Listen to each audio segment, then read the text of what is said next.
Merhaba arkadaşlar, kanalımıza hoş geldiniz. Bugün sizler için güzel çiftimiz Neslihan Atagül ve Burak Özçivit'ten birbirinden güzel fotolar hazırladık.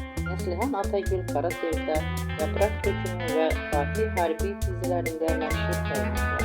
Biz de sizler için onların romantik karelerini hazırladık. Bu videoların devamlı gelmesini istiyorsanız kanalımıza abone olup yorum yazmayı unutmayın. Herkese teşekkürler.